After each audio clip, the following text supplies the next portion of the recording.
Hello and welcome to this webinar.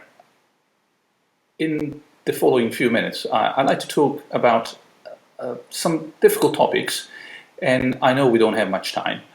So I will do that rather schematically. I hope you will forgive me. And to do that, I will rely on a few slides that you will see on the screen.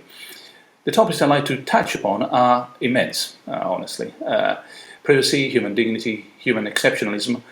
But I hope in a few minutes to draw a line between all of them and a connection and see how they have been transformed by our information society, the digital technologies that surround us, and the sort of new personal identity that we're also developing on life when the online and the offline are merging.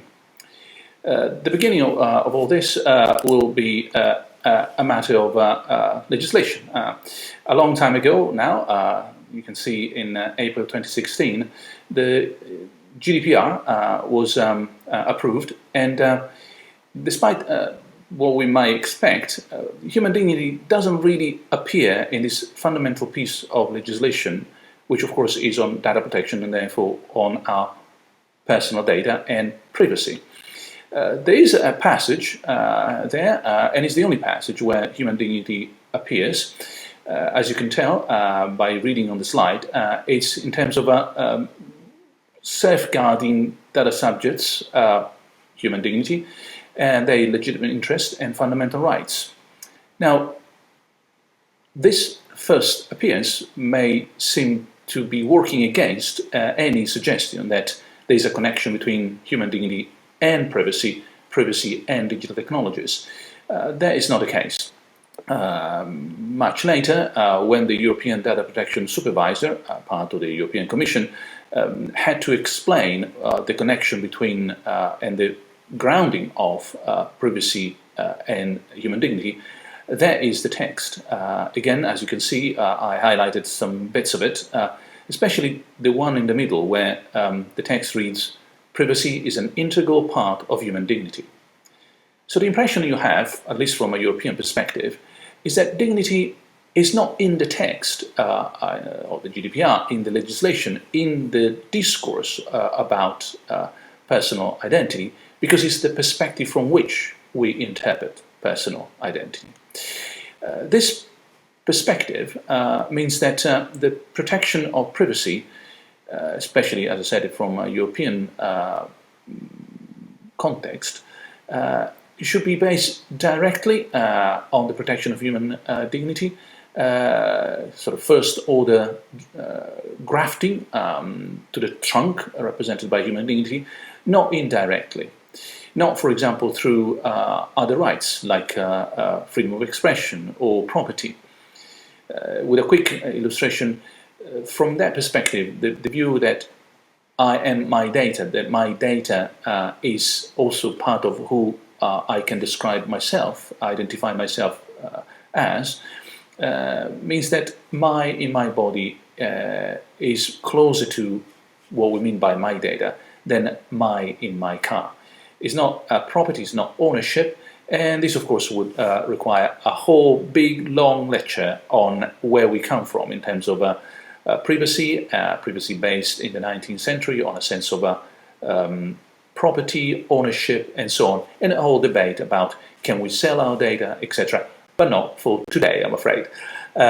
Today I want to push a little bit further and discuss, well, if what we are saying is that the right to privacy is grounded on human dignity, well, what is human dignity? Are we just kicking the privacy can down the road of human dignity? I don't think so, but certainly it requires another step. Human dignity is often grounded on human exceptionalism, and it's human exceptionalism that is a bit of a challenge today. It's been challenged for a while. This is something I've been describing for some time, the four revolutions that are behind our reconsidering of human exceptionalism. Copernicus, Darwin, Freud put the first two in line, had already displaced our identity, our sort of sense of importance from the universe, from the animal kingdom, and from the centrality in our mental sphere. Well, Turing, as it were, brought about a fourth revolution in terms of not being at the center of the infosphere either. We're not the only smart agents, and I don't mean that there is such thing as artificial intelligence. That seems to be an oxymoron as far as I'm concerned. But there are artifacts that can drive better than us, they can park better than us, they can buy online better than us, they can play chess better than us. And that has displaced us from the center of this special space. After four revolutions, therefore, it might well be that we should consider ourselves as incomplete agents, sort of neither angels nor brutes. And we're not robots, we would say today. The terminology comes from Pico della Mirandola, the Oration on the Dignity of Man, manifesto, so to speak, of Renaissance.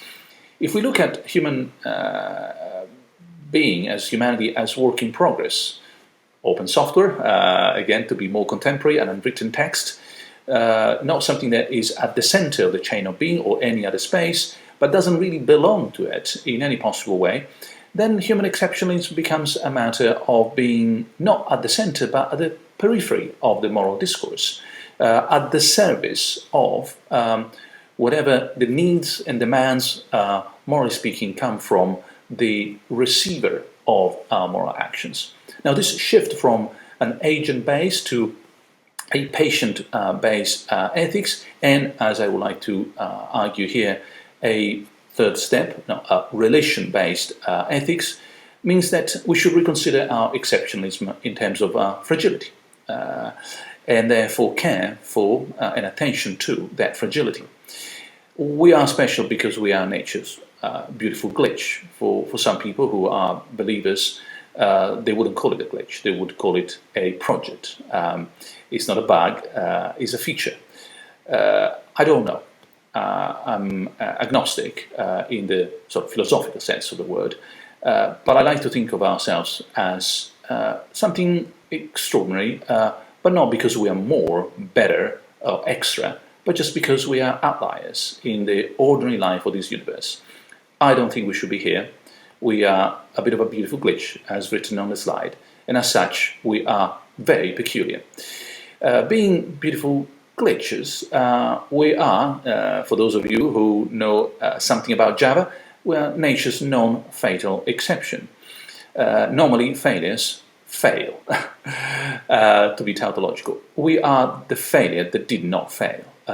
We manage to survive despite being self-destructive, for example, as we know humans can be. Now, being a beautiful glitch, a non-fatal exception, today we increasingly look at ourselves as information organisms, meaning by this that we are not, of course, just information organisms, but that is the right level of abstraction at which in the 21st century we look at ourselves. After all, even the European legislation call us data subjects. We've seen ourselves as mechanisms, we've seen ourselves as biological organisms, as mostly water and something else, chemically speaking. Today, it makes a lot of sense to look at ourselves as informational organisms. As such, our lives and identities are informational, and therefore the lives and identities of a beautiful glitch that is an information organism is not only precious, is malleable, is fragile. That is the kind of exceptionalism that I'm talking about. And that exceptionalism means that the protection of privacy is the protection of personal identity. In other words, the chain that goes from exceptionalism as being a beautiful glitch to human dignity as what respects the fragility and uniqueness of that beautiful glitch, all the way to privacy as the protection and enhancement of human dignity as what captures our uniqueness. Well, that is the line of thinking that has informed a lot of my work, and I think provides a robust perspective on those three fundamental concepts that I started this brief webinar with. Ultimately, zero privacy means that we will be pinned down like a butterfly on the open life onto the mounting board of a profile. It will be essentially being forced within a space, so to speak, that does not belong to us. Remain an open project in the Renaissance sense of the description that we saw with Pico della Mirandola. Remains one of the fundamental characteristics of being a human being and a beautiful glitch. That's why the conclusion can be a little bit dramatic. Zero privacy is dehumanizing. It does not mean that all the data that are part of us need to have the same degree of respect. Of course, like bits of our body, we lose them quite happily. My hair, my nails, but some other bits are exactly who I am. Some bits of information constitute my identity, and therefore they represent bits of my human dignity and the uniqueness of the beautiful glitch that we all are. That's why we need to protect privacy, and we need to do it legally and ethically speaking. Privacy must be defended as part of human dignity. Thank you very much, and I hope you enjoyed this particular webinar. Goodbye.